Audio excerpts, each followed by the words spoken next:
Hold on. Yes. So I want to take this opportunity to welcome all of you. We have 35 in the class and 25 of you showed up, which I think as a general rule of thumb for like live cohort-based courses, it's a pretty impressive turnout. So thank you for making the time. I know those of you on the West Coast, it's a little early for you. So, but it's the only time that makes sense across like the 4 time zones we have. So thank you for getting up early on Sunday to spend it with me. So a little bit about today's agenda. We just did our icebreaker. Probably keep it shorter next time, but we're going to have 2 parts to today's course session. So the first part is mostly just going over kind of what I said on the course page before, but a little bit, give you a little bit more context about me and you guys, and also what the course is going to be about. And we're going to go over a little bit more onboarding, just so you have a little less homework to do afterwards. And then the second part, we're going to get into the system, basically a crash course in how to set up your workstation, as well as what we're going to do during the first week, during the lab sessions throughout the week. And yeah, so jumping into a little bit about me, I'm sure you've read the little blurb on the course page, but I've spent most of my early career in tech, wearing multiple hats. I was a developer and then switched to product design. And when I was at Facebook for a couple of years, I really burnt out on tech and sort of embarked on this like very classic techie to sabbatical type pipeline. And I just wanted to leave Seattle and move to New York, which is something I've always wanted to do. And I really wanted to learn something to do with my hands. And that was when I went to a little culinary school called, I think they used to be called the French Culinary Institute, and then they pivoted to the International Culinary Center. And then they went out of business after the pandemic happened, and then they merged with another culinary school in the city called ICE. But anyway, long story short, I graduated from ICC and worked at a few fine dining restaurants and really liked it. The work itself was really like fucking brutal. It's like 80-hour weeks. You barely get days off. I think my longest streak was like 23 days without a day off, but for some reason it wasn't emotionally draining like my desk job was. So during the pandemic, a lot of my coworkers got furloughed. I couldn't really find another kitchen to cook in. So I started teaching friends and family about, establishing a better home cooking practice because, during the pandemic, nothing was open and takeout was really expensive. So this is kind of my fine dining to I'm fine dining and core journey. And that was when the genesis of sort of the course, Minimum Viable Kitchen, came to fruition.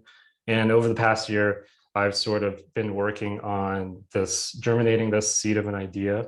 And it's been really exciting to see this actually happen live right now. I was in a cohort-based course. It's a fellowship called the On Deck Course Creators program just a couple months ago, where I got to learn all about creating courses online. And so with that, the main caveat of this course is that this is ultimately an experiment in progress. I'm hoping to learn just as much from you as I'm sure you are from me. A lot of things are rough around the edges. Prior to this course, prior to today, or prior to developing this course, I had no idea how cameras really worked, how to run like live video production. So there's going to be, it's going to be rough. I'm going to like mess up a lot, and I hope you'll sort of take it in stride and think of it as your opportunity to give me feedback. And hopefully that's like a fair exchange. And in exchange, I think I'm going to develop this course in tandem with what, your feedback for me is. Sorry, I don't know who that was.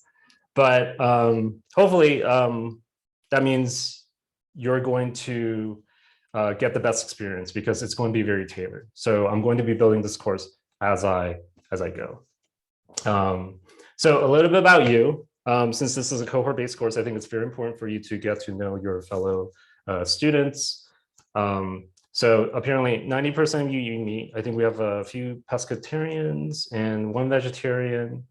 Another interesting fact is 3 of you use induction stoves, and it's actually the type of stove I'm using in my office demo kitchen today.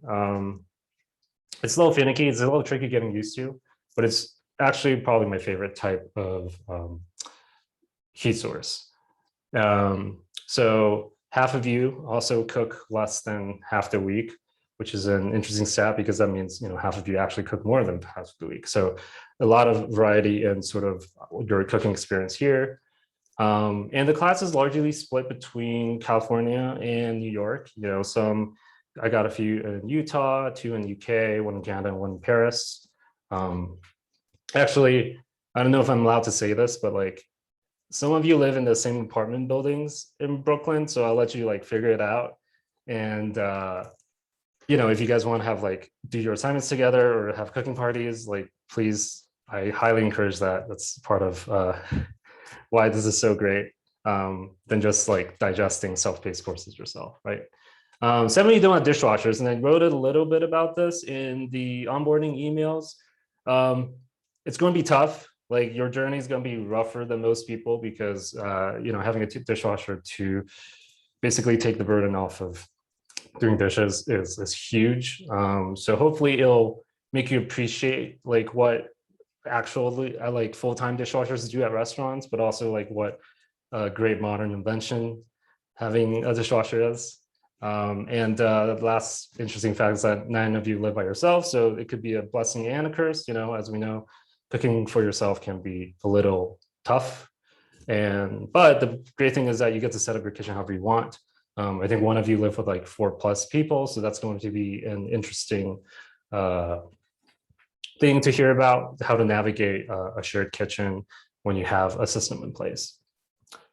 And I dropped in your answers to the question, what does success look like for you at the end of the course, into a word cloud generator. And you can see lots of cooking related words, naturally, but I think some of the interesting stuff that I see here is, you guys want to learn how to plan more, how to prep better, have cooking be more of a confidence building thing. I see organization here.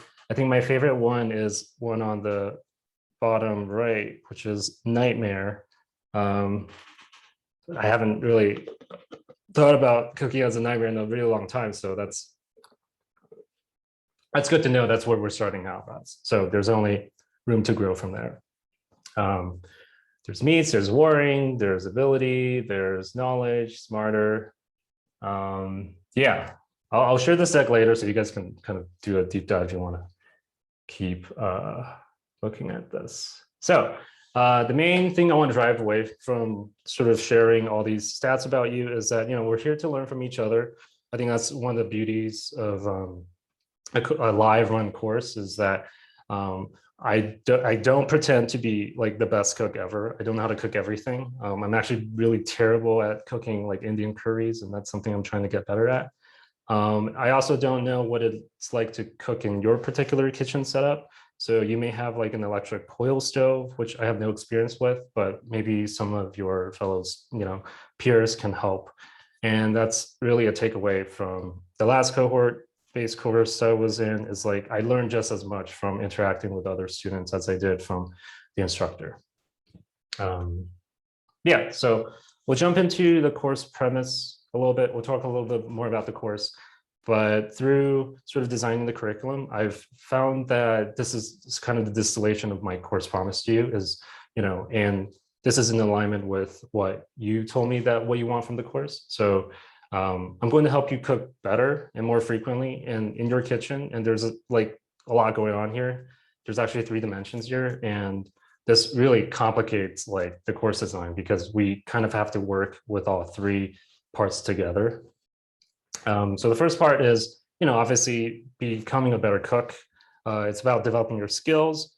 And so on that sort of front, I've sort of designed a matrix for you, and we'll do an assessment during the onboarding piece later. But there's basically 5, parameters in terms of like how I think about cookery. So the first one is like control over heat. The second one's like knife skills. The third one's like seasoning. How well do you season your food? There's also neatness. A clean cook produces clean food. And there's also finesse, like how do you cook? Do you cook with composure, or do you cook with like a lot of anxiety and uncertainty? The second track is, about habituation and process. It's about building a cooking habit that sticks. So, just because you're a good cook does not mean you necessarily have the right process to cook every day. And I understand that's a problem that a lot of people have, is about sustaining the cooking as a habit.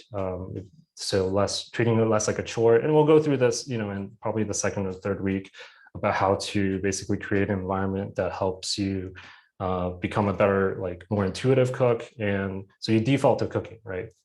Because for me, cooking is a very happy default. It's actually takes a lot more work for me to like want to go out and eat, because I already have this kind of system in place. So we'll talk a little about that as the course goes on. And then the third one is also just designing a kitchen that you want to spend time in, that sparks joy. It's not like we're not talking about like interior design, renovating your kitchen. That's really like a whole other thing. But it's about designing a system with what you have to make, cooking a sustainable habit. The bottom left quadrant here is some New York apartment. I'm sure some of you may recognize it. But basically, the point here is that, even if you live on a boat, which I did at one point in my short tenure in the Bay Area, even if you have a kitchen on a boat, I want this to work for you. And so that's part of the challenge, is like, how do I sort of convey the same takeaways and help everyone, despite everyone having sort of different circumstances, right? So a little bit about the course format. I know I wrote a little bit about this in the course, the onboarding emails itself, but this is kind of how we're going forward with it. Obviously, if it's not working out, and I'm going to monitor sort of our community and feedback channels to basically survey whether this is working or not. But if it doesn't work, and if the times have to change, if enough people say, we can't make these times, or that you want the content to be flipped between the different days, I'm happy to do that. I'm happy to work with you to make what's basically have the best possible course experience. So obviously, if you're not getting a lot from these sessions, I want to tweak them so that you can get as much as possible. So Sundays are sort of our core sessions. Today's all about orientation, so we're going to take it easy on the content itself. But starting next week, we're going to go over like basically the whys. And it's basically to build in reasoning, because a lot of the stuff that we're going to learn is pretty counterintuitive at first, until you sort of develop a habit for doing these things. And then the Tuesday and Thursday sessions are just going to be me demoing like dishes. Like the only way you're going to learn the system is if you practice. And the way to do that is to actually learn how to cook meals, right? So you're going to learn the how during Tuesdays and Thursdays, and I encourage you to kind of follow along. Like, you can dial in with your phone and then, set it on, something next to your kitchen, and then just follow along. That's how you're going to get the most out of those sessions, honestly. And I'm going to post like the prep list of things you need throughout the week on Sundays. So, you can spend that day or on Monday just getting groceries or ingredients that you need. And every day, this is kind of my experimental piece for the format, which is, I'm going to assign sort of daily tasks for you to sort of start building this habit, start learning the system on days that we don't have class. These are kind of like pseudo optional, but I would love it if you do it, because that's how you're going to get feedback. You're going to post to the circle community that we have set up for you. And, you're going to get feedback from your classmates, you're going to get feedback from me. And that's really the only way you're going to learn. So a little bit of a caveat here. This is not like a recipes course. And a lot of you told me, asked me if like your diet is going to be a problem because we're going to be learning dishes that contain meat or something. That is not the case. I want to stress this because this is really meant to be like a choose your own adventure. I'm here to sort of offer the guardrails, to offer you the process and kind of be the Sherpa for you in order to sort of build this cooking habit and become more confident. But I'm not here to tell you like what to cook, with the exception of like the first week where like I'm going to offer a few targeted recipes to learn technique. And these are vegetarian dishes anyway, so it shouldn't be a problem. But if you do have a problem with that, let me know. I'm happy to tweak it for you. So a little bit about code of conduct.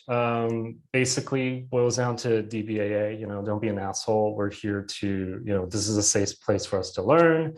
I know some people may have like anxiety about posting pictures of their food. Honestly, at the end of the day, if you put something on the table, that's a win. So we want to celebrate that. And so no sort of, misconduct will be tolerated. I would really hate to have to like refund you and kick you out of the class. So just be nice. Okay, we're going to take a break from me talking a lot to actually doing some onboarding tasks that I did not get to do in the emails, but it's probably better here to just do it here so I can make sure everyone is on the same page. So if you can go on your phone and take this survey, it's the skills assessment survey. Basically, we're taking a snapshot of your skills. I'm going to drop the link here. If you want to just do it on your laptop. I think that works. But this is all, for your own information. But basically, we're going to take a snapshot of your skills, your self-assessment today, and at the end of the course. And you're going to track how, you're basically going to see how you've progressed as a cook. According to like the 5 parameters I just listed. So take the next 3 minutes to finish that up. It should really not take you more than 30 seconds, but if you want to think more about it, you have 3 minutes. And I'm going to set a timer. Music.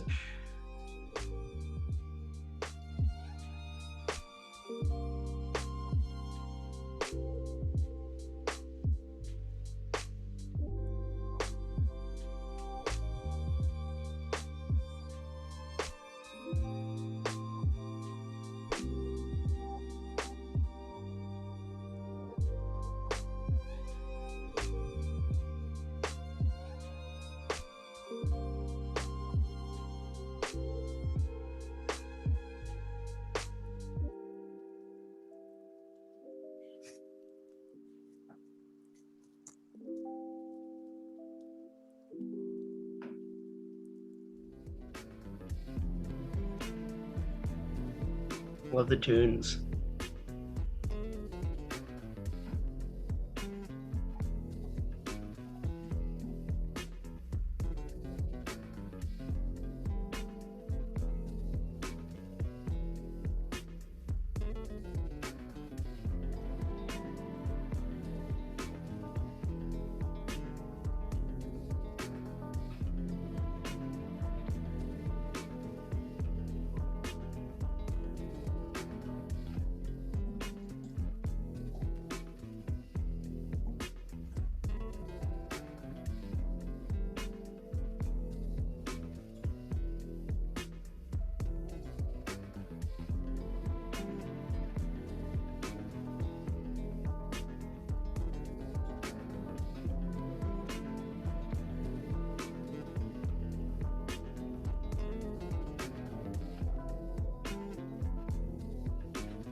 We have a minute left.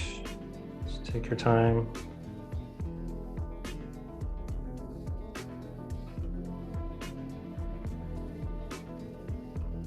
Yeah, so just so everyone can hear, Alice asked if the Tuesday and Thursday sessions are the same content. They are different. They're supposed to be additive, so it's important for you to sort of go through it in sequence.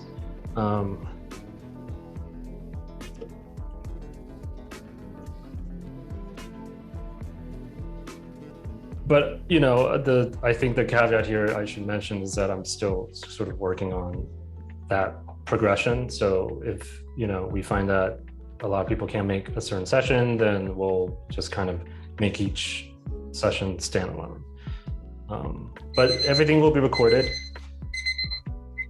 so you can go back and sort of view it on your own time.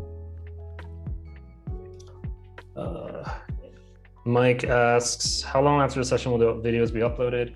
They will be uploaded hopefully as soon as Zoom finishes converting it. I don't know how they do with longer sessions, but I'll try to aim to upload them probably within the 2 hours of the session ending. Yep. Okay, so now that we've done the assessment, you should receive an email with your results. So I'll ask you to take this again at the end of the course, and you'll actually get to see how you've grown, hopefully, if I do my job directly. Okay, let's move on to the second thing. So you can do this on your phone too. It's probably better to kind of interface. My goal for sort of the online portions of this course is so that you can just do it on your phone and then take pictures and then upload it through sort of the Circle app, because it's kind of a buzzkill for a cooking course to involve like a lot of computer tasks. But anyway, join the Circle community. That should take you to the invitation page. And we're gonna publish our intro. I'm gonna give you 10 minutes to write your intro in the introductions channel. And I'm gonna post a format here.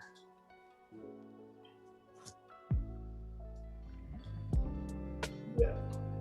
There's a template that is pinned to the channel that you can use as a starting point for your intro. And I think this is important just so we get a sense of like where everyone is, and also who they are as people. Make it easier for you to connect down the road.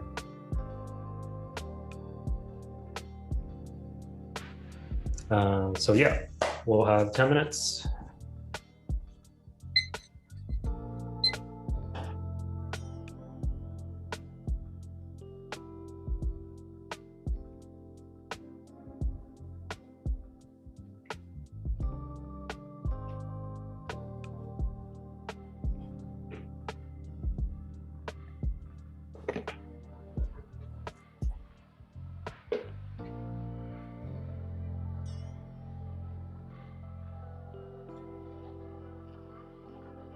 And if anything doesn't work, let me know, because I'm also doing this for the first time.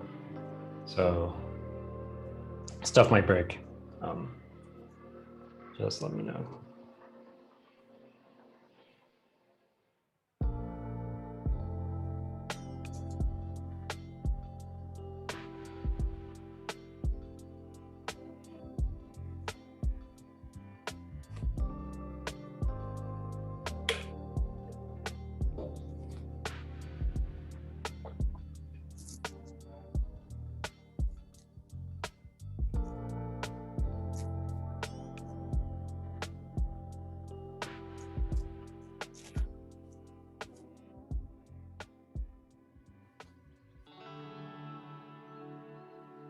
Hey, John, would you mind expanding the template? Just pushing some more.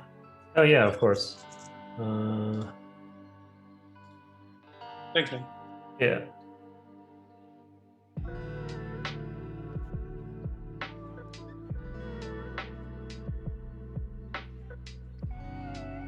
For the intro post, did you want us to write that as a comment in response to your original post? No, post it as your own. Post it as a main, a parent post.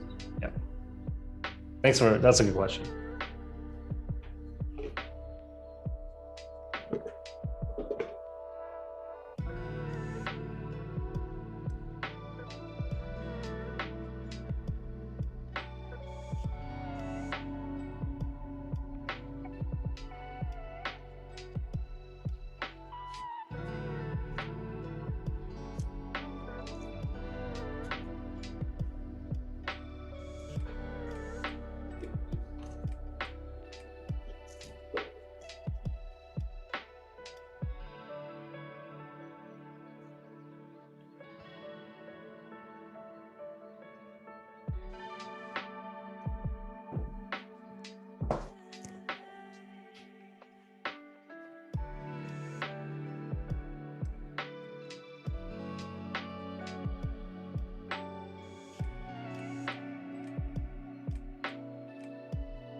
You have 5 more minutes. It doesn't have to be perfect.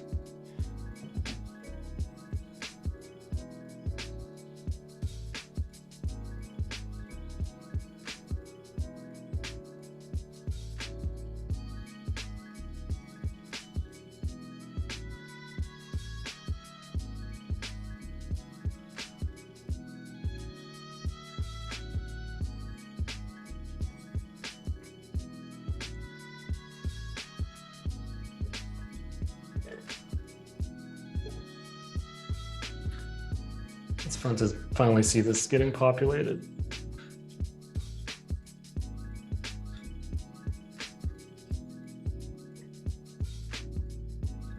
And something I am interested in hearing from you guys is whether this is better than Slack. I'm still trying to figure out what the best organization is, but hopefully the fact that this is more of a forum-based platform means that, you know, we all know what Slack fatigue is, so.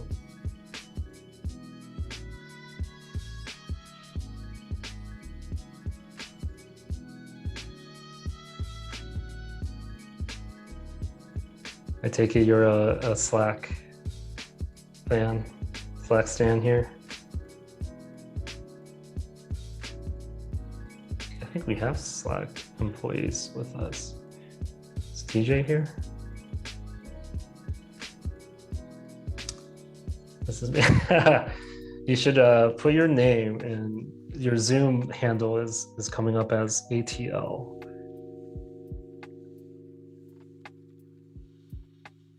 Yeah, I thought about Discord, but it seems a little, it still has that kind of like gaming niche connotation associated with it. And plus it's another, you know, synchronous chat messaging app. I thought we could take it a little bit more async with this course. Because not everyone's gonna, you know, be cooking at the same time. So I want us to have sort of a place to digest content sort of more asynchronously and have that baked in to the product.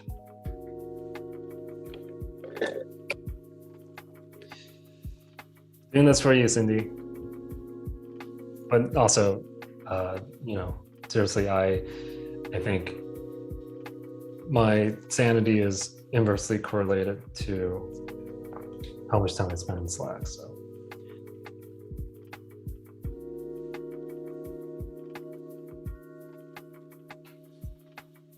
All right, less than 2 minutes left. Get your posts out, whatever you can muster on this fine Sunday.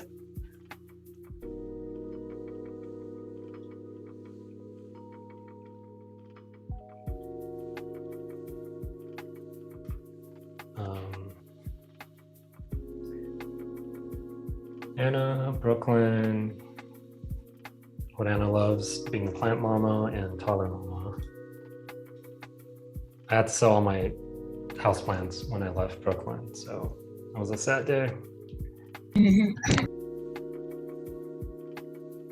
Zach likes to skateboard, play with his cats, multiple cats. That's awesome. Alyssa is a museum, see friends. Well, yeah, see friends is definitely a big one. Now that things are opening up again.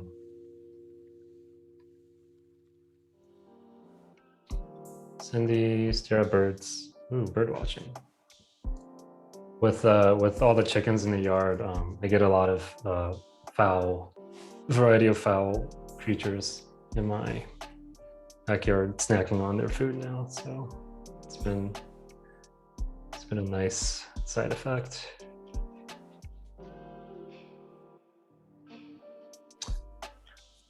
Yes, sorry. Sorry, Brittany.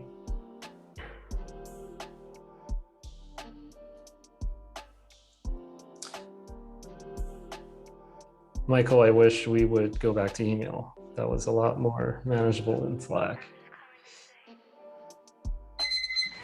All right. Do people still need more time, or are we good? Need like 30 more seconds. Yeah, that's fine.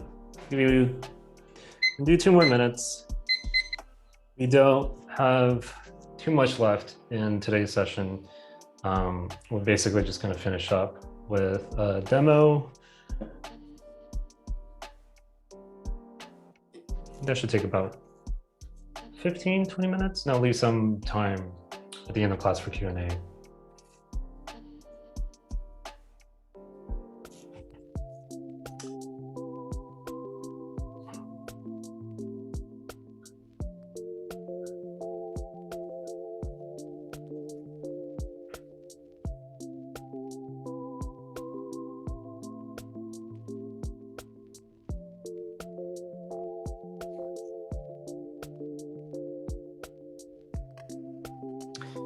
Love your Julia Child cover photo, Emma.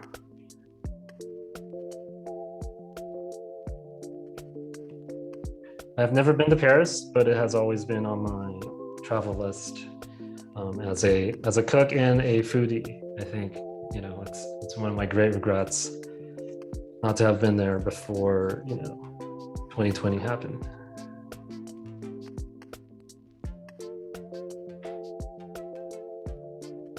TJ is from Oakland, but is in Brooklyn right now. Does not like seafood. We have a fellow seafood hater.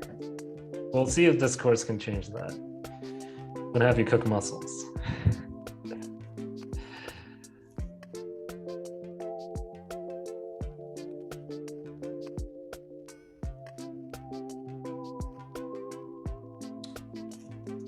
Ozzy eats everything except kale. Like every kind of kale or just a certain type of kale?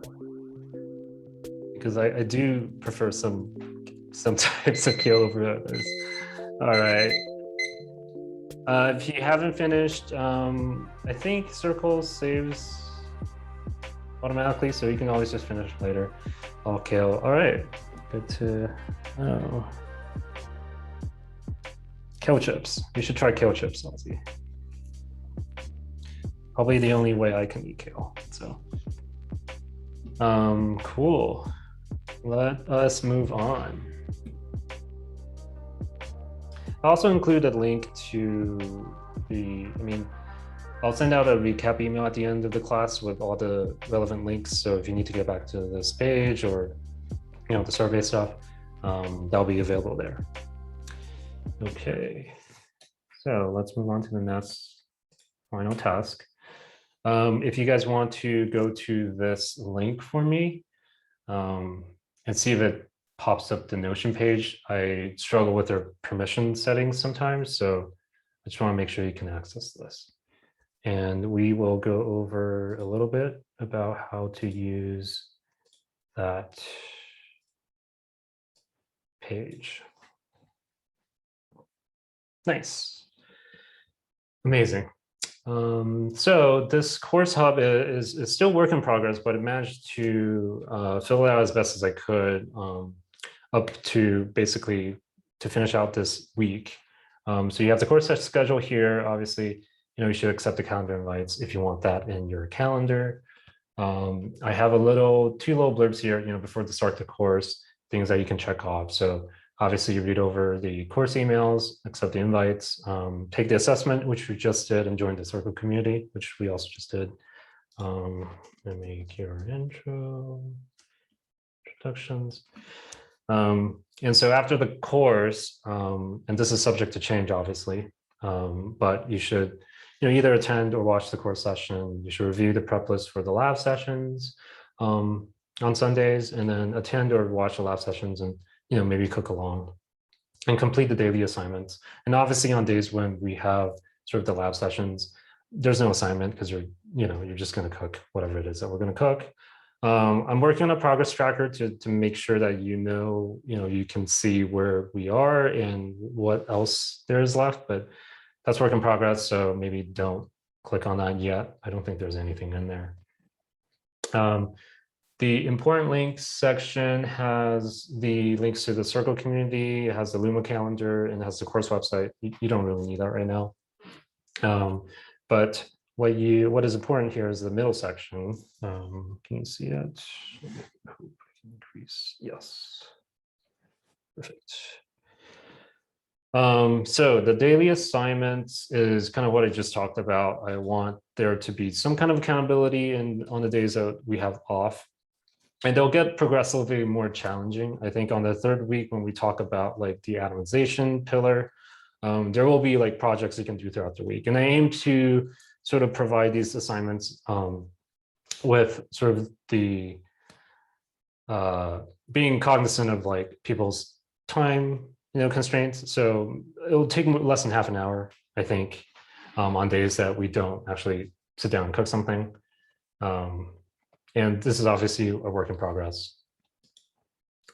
Going back to the sessions archive, I'll aim to upload all the sessions here, within 2 hours of us finishing the session. Right now it's just kind of blank. But if you go to the third column here, you will see, all the kind of quote unquote recipes that we'll do. And then if you click on them, hopefully they give you, yes, they are linked to like the recipes database. And it will contain all the ingredients that you need and optionally could get. So let's go to the third page here, which is things we'll cook. This is probably what is most important to sort of clarify on. So I've labeled the demo dates with the week numbers. You'll see the required ingredients here. This is something I am struggling with because I have prefaced, before that this is not a recipes class. So in terms of the exact ingredients, you can really ballpark it. I want you to like ballpark it on the generous side. So like, and also according to the serving size that you think you'll need. So if you're cooking for yourself, maybe don't buy like 10 pounds of tomatoes, because that's a lot of tomatoes to work through, and we can come up with strategies to use all of it, right? But the idea here is that you should buy what is appropriate for your household. So for eggs, you'll see that week 1, we'll do 2 egg dishes, and you probably need a dozen eggs at most. So I want you to start building in that intuition of like, you don't want to cook directly you don't want to buy ingredients according to recipes, because that's how you end up with a ton of leftovers. We're trying to build that intuition there. When I go to the grocery store, I actually don't really think about how much, like what specifically I'm going to cook with my haul. It's just like, how much space do I have in the fridge? What is the average size of my grocery haul? And we'll talk a little bit about that, but just keep that in mind. If that's not intuitive and you want specific measurements, I will give kind of a ballpark figure at the end of class when we talk about what we're doing. But hopefully that makes some sense. If it doesn't, I can add the exact figures here. Okay, that is it for the course hub. Obviously, if you want to see things that you don't see here, I'm happy to add it and work with you. You'll see some of the resources that I included in the emails here. So, tools and equipment, we will keep adding to this list. If you see things that, I am demoing with, that's not, displayed here, I'm happy to add it back in, or I think you can request permission and then you can just add it yourself. Ingredients database is basically also kind of the same format. Hopefully by the end of the class, we'll build up a very, basically a glossary of all the things that you should have, and things that are like more specialized that you may think about getting after you get comfortable. Let's see. Techniques and tips, there's nothing in there right now, but I think it'll be nice to have a database of like little tricks and tips that sort of, we'll see throughout the demo sessions. But that's sort of a work in progress thing right now. And also I have a lot of cookbook recs. So, as we talk about recipes and how to follow them and how to break them, well, I'll include a lot of my favorites here. And if you need a recap for all the course emails, that'll be in this page too. And obviously, if you have any questions or feedback, reach out to me by email. And also I'll be monitoring the Circle community. So just drop, your feedback in I think there's a feedback channel. So definitely use that. Okay, so we'll move on to the actual content piece for this session. We have about 30 minutes left on the clock, which I think is plenty enough for the demo piece.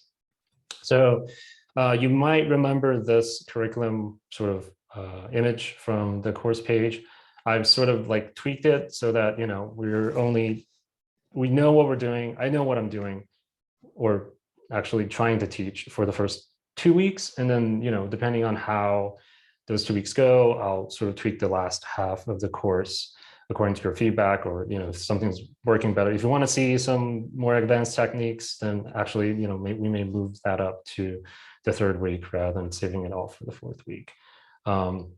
So this week, the main sort of things we'll learn is sort of, basic knife skills.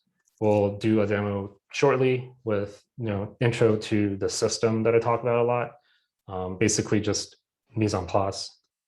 We're going to talk a little bit about workstation setup in the first lab session on Tuesday.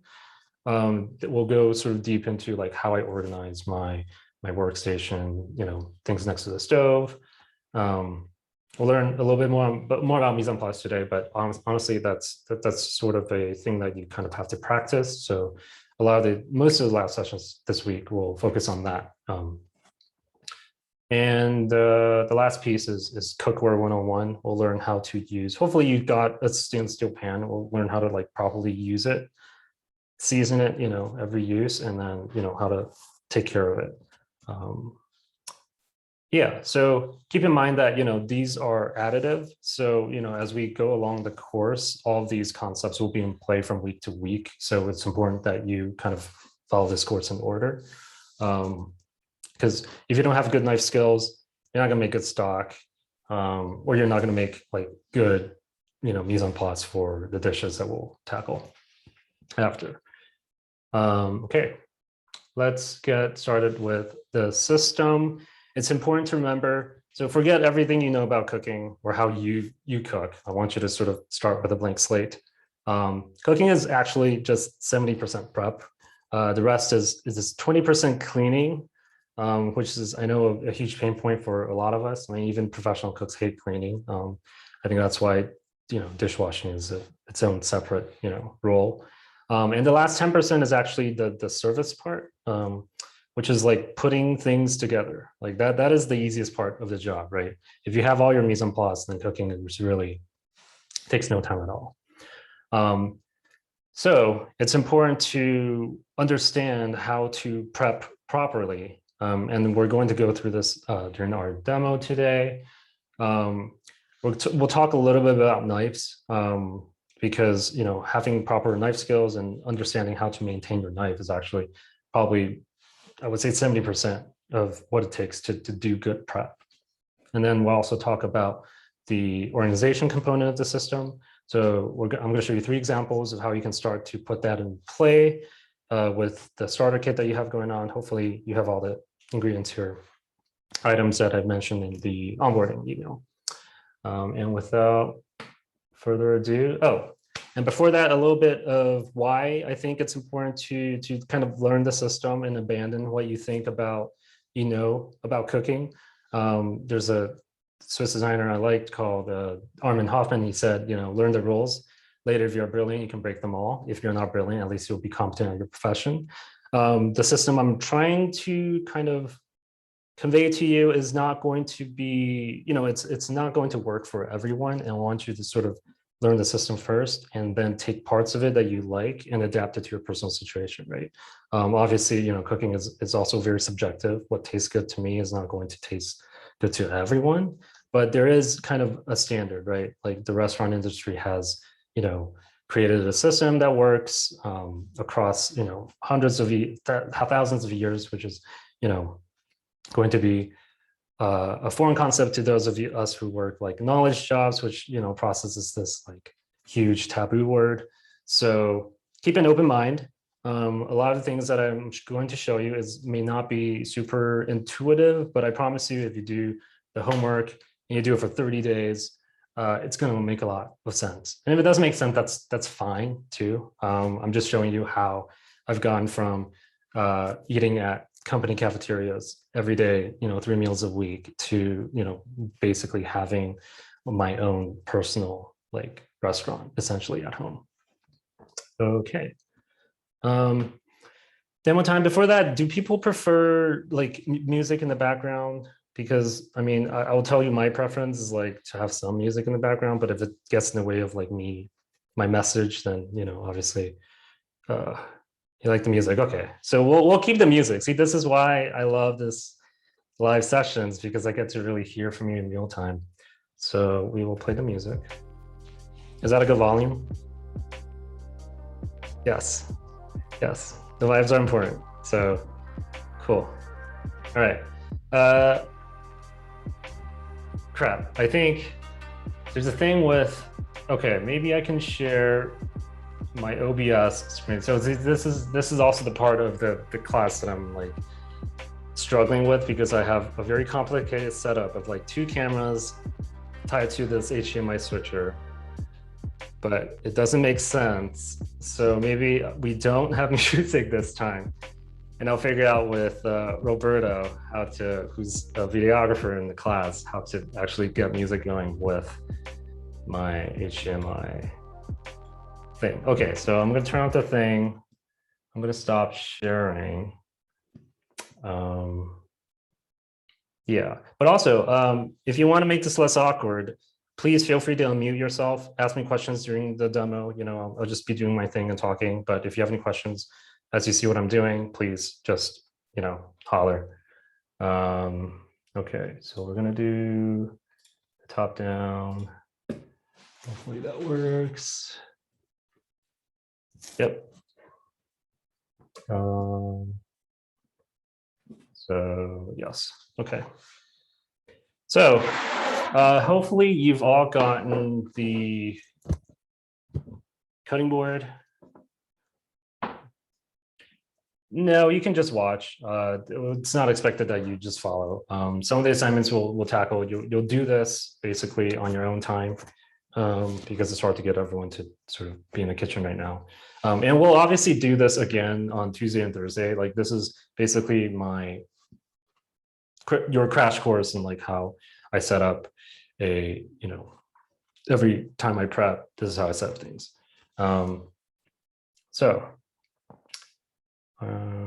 Let's see, this works. Okay, so hopefully you've all gotten a cutting board. One of my pet peeves is that people get cutting boards that are like too small.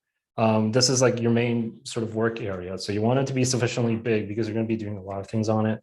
You might be chopping, herbs and then dicing onions on one side, and just lets you basically have a better canvas for, plating, for organizing things. And if you have a large vegetable, obviously like it's bad to have a watermelon sit on the cutting board that's like half its size. So 15 by 20 is kind of the standard. A little bit about sort of like cutting board materials. It doesn't really matter, just don't get glass because that really dulls your knife.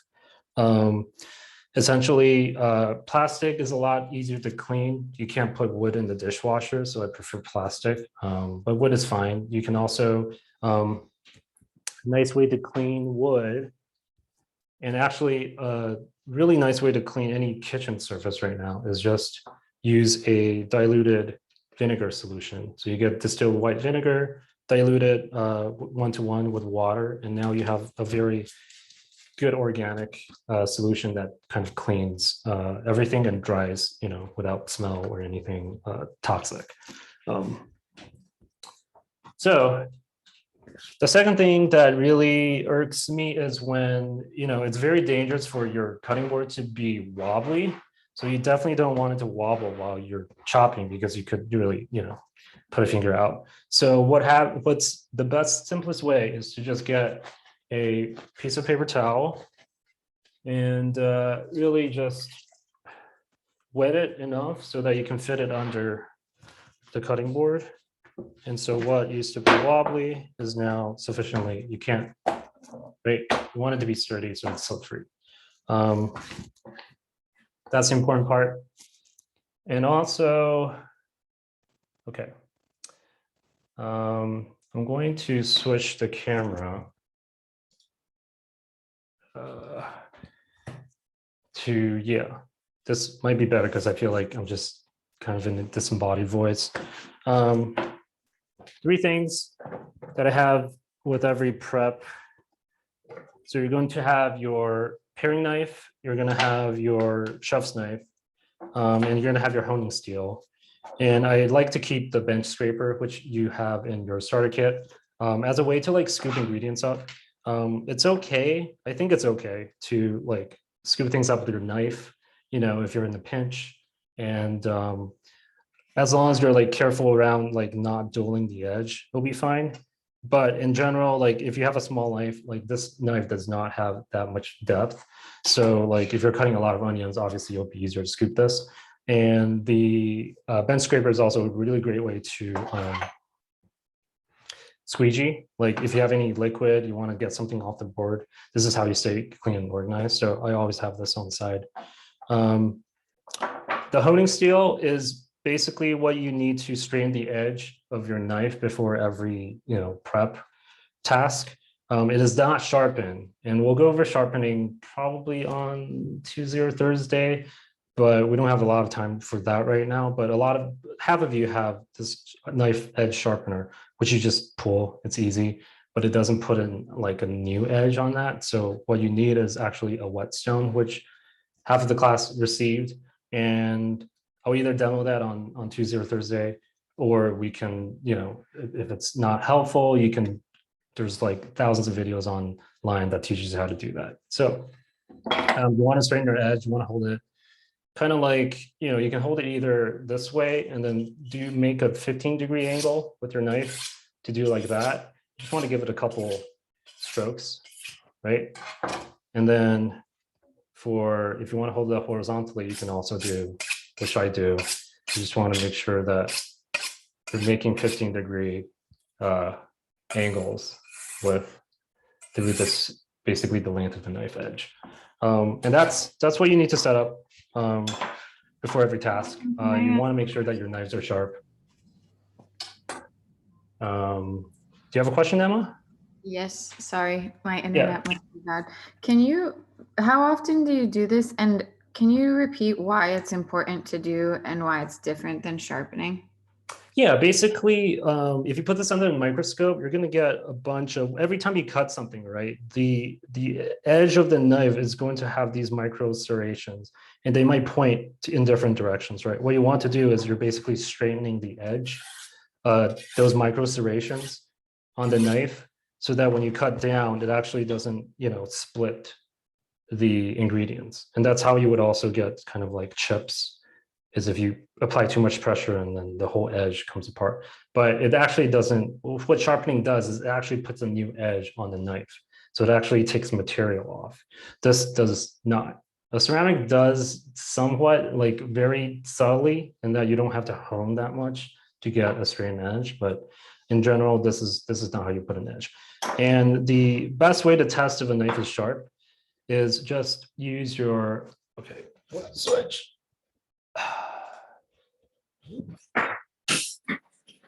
Oops, drop something. Is just basically scrape your fingernails perpendicular against, if you can feel your, not fingernails, your fingertips. If you can feel your fingerprints, that means, you know, and you'll kind of know, build intuition for this as you know, learn what a sharp knife is. And I encourage you to go on YouTube and search, you know, for knife sharpening videos. This will never cut you. It will only cut you if you do it sort of like, you know, parallel to the thing you're cutting. But if you can feel your fingertips strongly, it's good. You can also do what I call a paper test. I haven't sharpened this, so maybe this won't work. But yeah, if you can slice through paper easily, it's sharp. So that's how you would test when you sharpen. Okay. So now that we have our prep surface, prep tools, done. You can put your honey stew away. I want to talk a little bit about like mise en place. So ideally, you have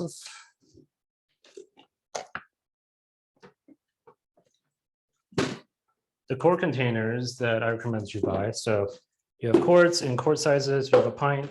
You also have these to-go containers. They are standardized for a reason. It allows you to organize better. So, you know, your fridge isn't like pure chaos.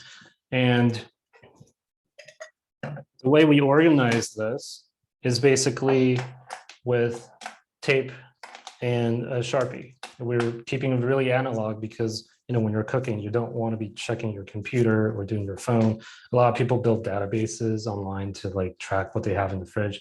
I'm saying forget all of that. This is how like restaurants do it. You just open your fridge and you get to see everything labeled and in, you know, mostly organized containers. And this is really cheap. You don't have to spend like hundreds of dollars on like those OXO containers to make it work. These are food grade. This is also what restaurants use. So, you know, every restaurant will have some system like this.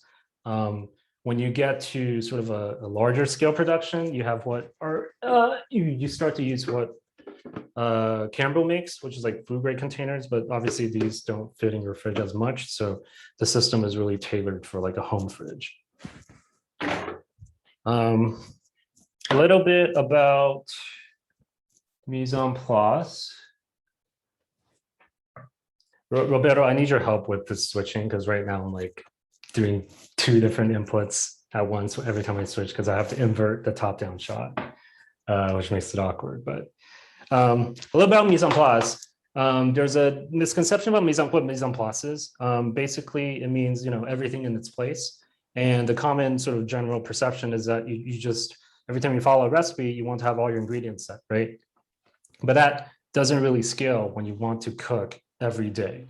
So my sort of biggest takeaway here is that mise en place starts in your fridge. It starts like before the recipe, before you even start to cook. And I'm going to show you 3 demos about how that sort of translates into practice. So most of you will have, the first demo is, most of you will have some butter, right? But when you bring it back from the grocery store, it's very common for you to just chuck it into, you know, the fridge and forget about it, and also take it out like this when you use it. My recommendation, and this is something you know, we do in restaurants when we start to prep for a station, is to really take it out, and you're going to cube it and store it in a container so that when you need to use it, you know, for a sauce or to, you know, make brown butter or anything like that, you have basically the butter like mised out already. So the way you would do this is take your knife. I usually just cut it in half lengthwise and then shift it over. Doing that, and you just want to make sort of equal sized cubes. Sorry, I haven't been monitoring the chat, but if you guys have any questions, please feel free to unmute. Yeah, so you're going to take usually 2 sticks of butter. I think this is a half stick. So half the container of the butter goes into 1 pint container. You just kind of want to break it up. So like when a, you know, recipe calls for like 20 grams of butter, you're not like spending this time like trying to, you know, you already waste 10 minutes of when you start cooking, mising this out.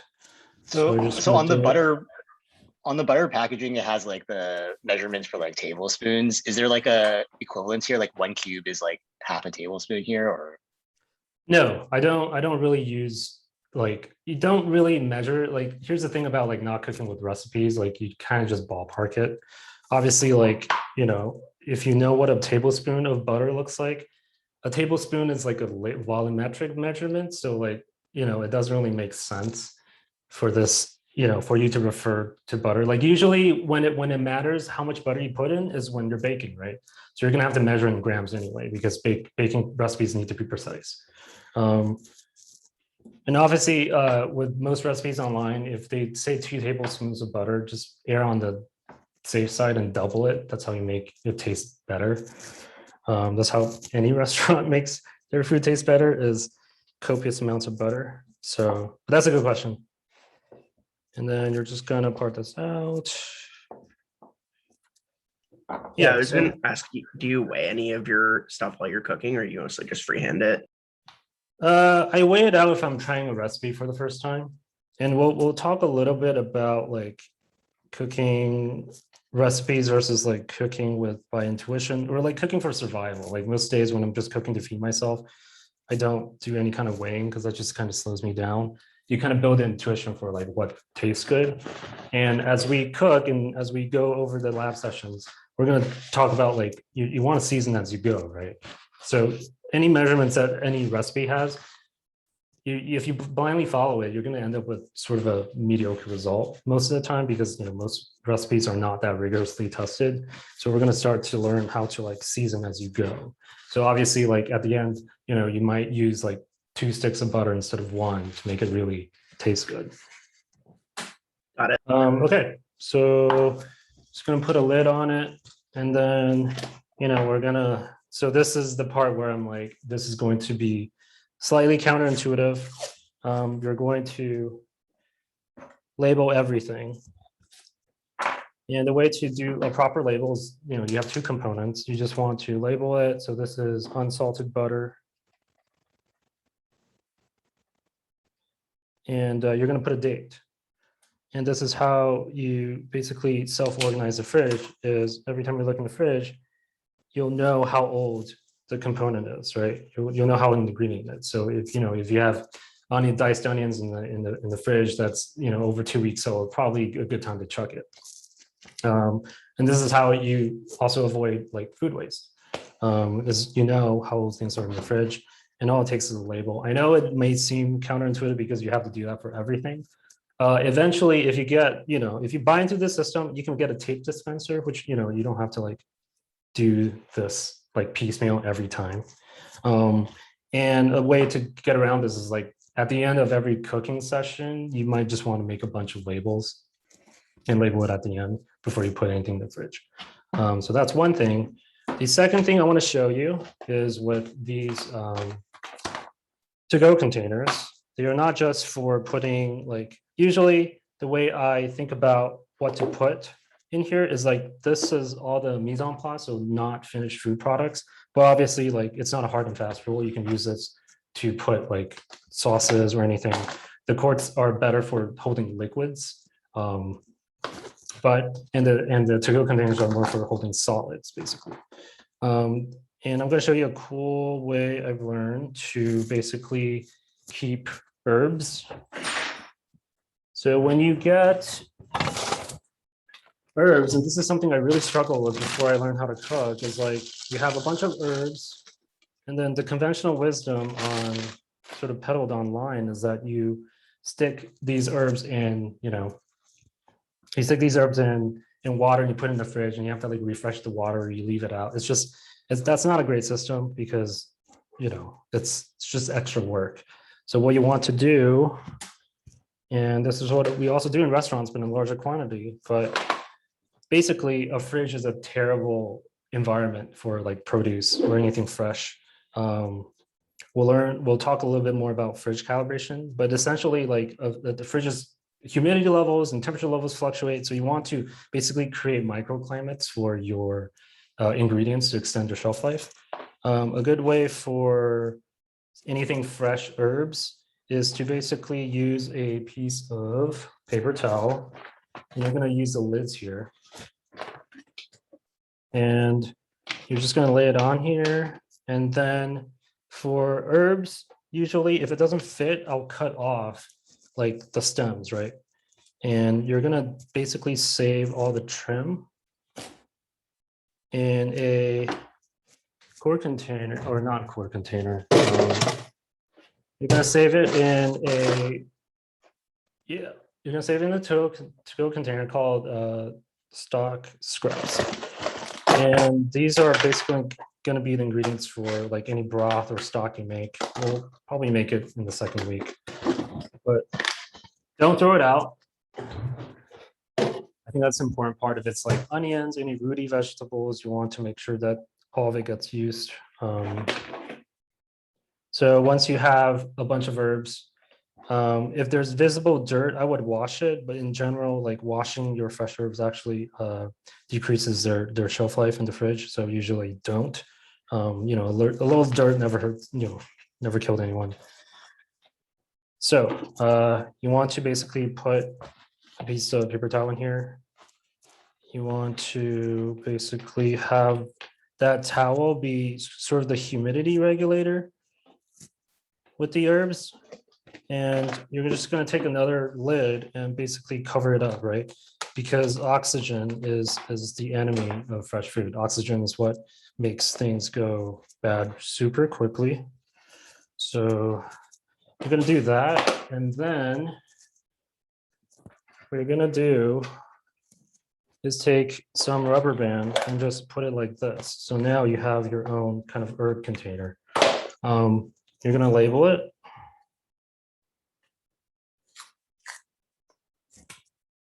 Honestly, you can just rip it. If you don't care about the looks, it's just in when you work in fine dining, they hate that stuff. So you have to create precise labels. And then you just put it over. And then what I have in the fridge essentially is like, you just have a stock stack of herbs ready to use, right? And this stuff keeps really forever. Like for hardy herbs like thyme, you can actually just leave it in there. And then once it goes bad, basically it just dries out and then you have dried thyme. So yeah, this is really all you need. The thing about herbs going bad in here is that if your herbs are going bad in here, you know, it keeps for like 2 to 3 weeks. So if it's going bad, it's just because you're not using often enough, and you'll start to see that because, you know, you have a date here. So if it's a week from now and they're starting to turn bad, it's probably, you know, your reminder to use them. Is there a reason? Yeah. Is there a reason you use two lids instead of a lid in one of the black containers? Right. So if you have a lot of herbs, obviously do that. But what essentially is important here is to remember, like, you want to keep oxygen as minimal as possible. So, you know, if you don't care about the environment, you could totally like vacuum seal your herbs, and that would keep them like probably a month or so, right? So it's important to remember that like oxygen is the great, you know, is the great enemy in your fridge. So you just want to reduce the exposure of the herbs to oxygen. You want to keep it as dry as possible, which is why you put the paper towel in. Does that answer your question? Yeah, I think so. Thanks. Yeah. Okay, the third part has a little to do with, I think we are kind of running out of time. If you have to leave, you know, I won't keep you. But the last one I want to demo is, where's my onion? I just had an onion in here. Oh, it's in the back.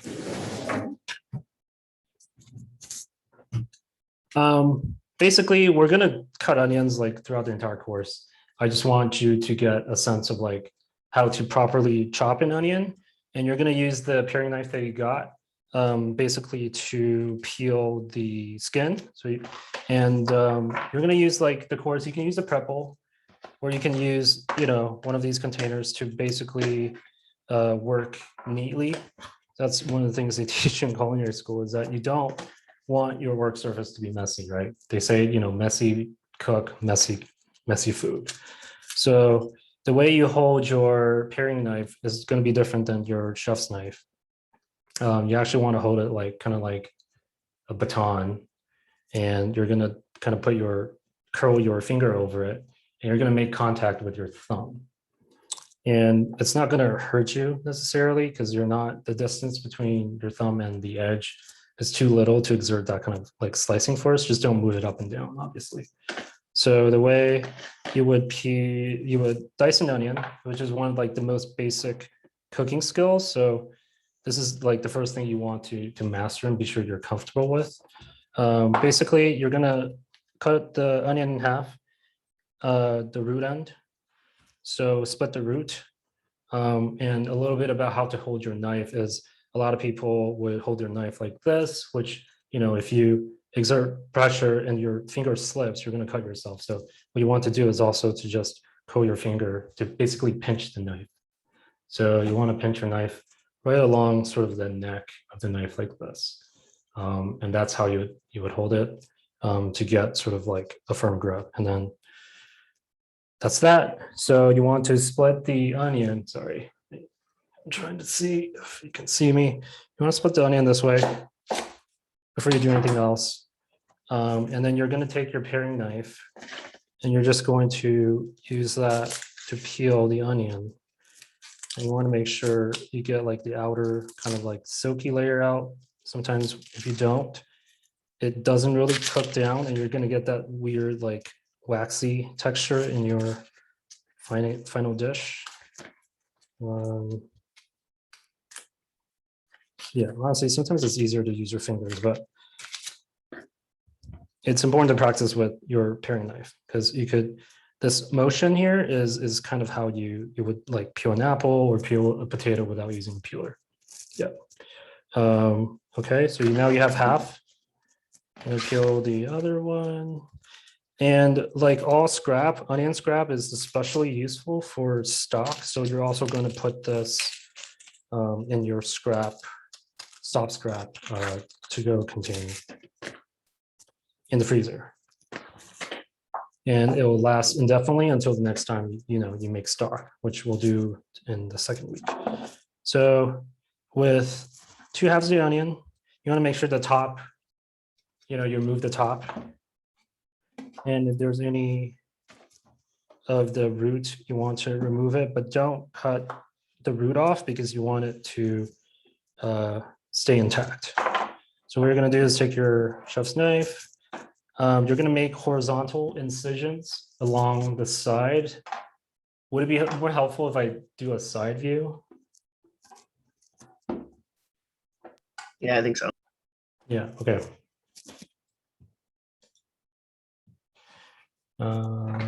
Okay.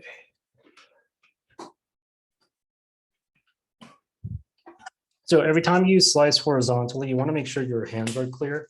So you're going to press down on the thing and then sort of like remove your fingers from, the plane. That's how. Otherwise, if you're slicing like this, chances are you're gonna slice your finger someday. So you want to make sure your palm is flat on the thing you're slicing horizontally, and you're just going to make a few incisions, like maybe 2 incisions, like an inch up from the onion. And then you're not going to cut it through the root end. You're basically just going to stop right off the thing. And you're going to build intuition for when to stop. But basically make 2 incisions. And then you're going to, let me switch it back. You're going to make cuts along perpendicular to the root. So this is just a standard dice, which is between a half and a quarter. And once you have that, you're just gonna finish the dice. Then once you get to the end, you can actually just break it down, just push it down, and then finish the dice this way. And at the end, you can also just try to get as much as possible out of the root. And you'll be left with this root end, which you can toss with the scraps. Yeah, you can put dry skin in scraps. That has flavor too. And since you're making stock, you're also you're straining everything else. So all the sediment gets strained out anyway. Obviously, if there's dirt on it, don't put it in the scrap because you don't want that in your finished product. But this, you want to basically use, pick the container that's appropriate for the dice. I'm going to put it in, And now you have your first container of meased out diced onions. And you're gonna label this, and I'm gonna show you another dice, which is if you need to get sliced onions, what you do is cut off the root end. And then you kind of do a radial dice, because if you do a straight down dice, the ends of the onions are going to be different. So what you do is do a slight radial dice.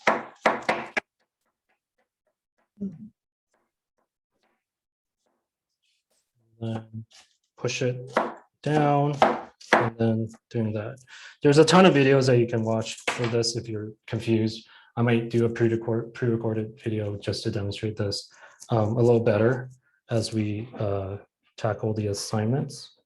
But basically the idea here is that now you have two different sliced types of onions for you to use.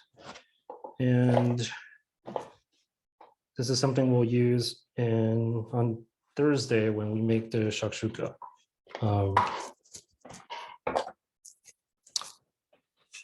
Obviously make the labels, and then we're going to put everything back in the fridge.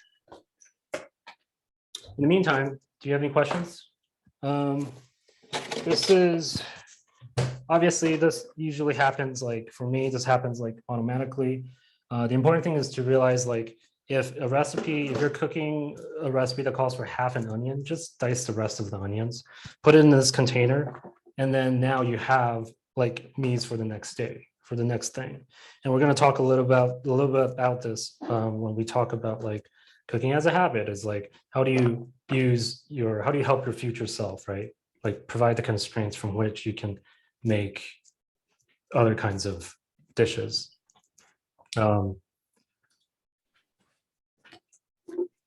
Cool. So I'm going to label this, put it back in the fridge. In the meantime, how many days can you store the cut onions? So that's an interesting question because you'll get a different answer on Google. Generally, you want to look out for mold. If it's moldy, obviously it's bad. But because you have a date on it, I wouldn't keep anything more than like 7 days. Yesterday I made something out of onions that were stored for like 2 weeks, and it was like turning a little sour, but I'm not sick yet, so who knows. But in general, like food can last a lot longer the better you store it. And this is, you're minimizing the reason why you want to decant, as in like if you have a quart of onions and you're using it up to like you have a cup left, you're exposing a lot of those onions to air. So what you want to do is just minimize the amount of air. So you put it in a little cup container. And then, you can reuse the label too. So this is the system. This is the process. Like we'll do this throughout the entire course, like for the next 30 days, like you'll see me doing this.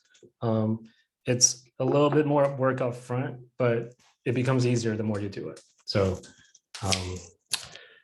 how much time do you spend prepping for your future self immediately after a grocery run? So, the things that you see, if I'm getting butter, the work doesn't end after you get groceries, right? I'll probably spend like half an hour just to make sure everything is meased out. So, if I refill my butter, if my butter's running low, I'll go get more, and then I'll part it out just to have something like this. Obviously, like it depends on what you eat. And like what the type of ingredient is. Obviously, if it's like herby stuff, like produce, it will go bad a lot more quickly. So maybe just keep it in the bag is fine. And then there's also the space constraint of these containers, like they can't fit everything. So just use it wisely, just kind of use your best judgment. But the two things I showed you today, the butter and the herbs, those are the two main things I do. The rest can just kind of slide into the fridge just fine. I do use plastic wrap. I use actually restaurant food film. Sometimes when I have like fruits and vegetables are like slightly turning, I would wrap them just to extend their shelf life a little bit. My whole rationale for using plastic wrap is like, it's not super great for the environment, but it beats wasting like all the resources it took to grow that like bell pepper, So it's a, it's a trade-off. Lemons and parm. Yeah, definitely wrap your cheeses. Cheeses go bad really quickly with oxygen and lemons. Go on. Did you have a question, okay? Oh, sorry, I was talking to my dog. I didn't know I was on. I didn't know I was unmuted. Yeah. So let's see. Let's go back. I want to share. I really need to figure out this music thing because the vibes are definitely off. So let's go over the takeaways. Use a wet paper towel to keep your cutting board steady. I would actually recommend against getting those like non-slip mats because they only work with certain surfaces and it's just kind of a pain to just keep an extra thing just for your cutting board. And I don't like cutting boards with like extra feet because then you can't use the other side of the cutting board. And the second thing is, keep your mind sharp and your knife sharper. I'll send some resources to, if you find that you can't feel your fingertips on your knife, I'll send you some resources for learning how to sharpen. And with the system, label and date everything. That's kind of your key to success here. And you want to use the cores, to-goes, and even prep bowls. I keep a stack of prep bowls, metal prep bowls for just transitional prep things. Like I'll put things in, I'll put the trim in the prep bowl. But you can also easily just use, don't spend the extra money. Use the quarts and the to-go containers. To basically work clean. Like your cutting board should be always nice and clean between like different ingredients, right? And the last thing is mise en place starts in the fridge. You should really organize as you go. Yeah. And a little bit, I'm sorry to keep you guys here. I'll do better on that time next time. But on Tuesday and Thursday, we're basically going to make tomato egg stir fry and it's going to test kind of your control of your temperature. And we're going to learn about kind of stainless steel pans and how to best use them. Lab 2 is also about shakshuka. We'll practice different like cooking methods with that. Things you need, maybe roughly a dozen eggs, 2 pounds of tomatoes per serving. And that'll be split between, Tuesday and Thursday. So you don't have to like get groceries for both days. You want to keep a couple onions. You want to keep a couple bell peppers and you'll start to see a theme where like the stuff that I'm assigning are things that you should have in your fridge already. Like that's part of kind of building a fridge, like a pantry staple, like having fridge staples, onions, tomatoes, like peppers, carrots, and celery, things that you should just have. And then obviously, consult the note course hub for things you'll cook, or things we'll cook. If I'm changing anything, I'll make sure to send out an email to let you know beforehand, or check the Circle community for announcements. And that's it. Hopefully I didn't run too much over. And I will put the music back on for questions. Yes, I am keeping scraps in the freezer because anything you want to use your freezer as kind of like a storage, so like a permanent storage solution. Like it really does. Things don't really technically go bad in the fridge. Like it'll develop like an off taste, or you'll start to get freezer burn. But scraps in the freezer, just keep a bag of it, or just if you outgrow the quart container, obviously get a Ziploc bag, put it in, and then when you have enough ingredients to make stock, that's where you'll reach. It's part of having zero waste, or you can compost it, either way. Cool. Any more questions?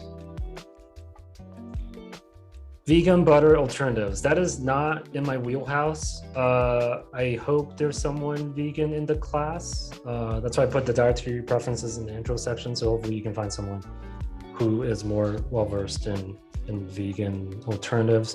But also in general, you can substitute olive oil, extra virgin olive oil.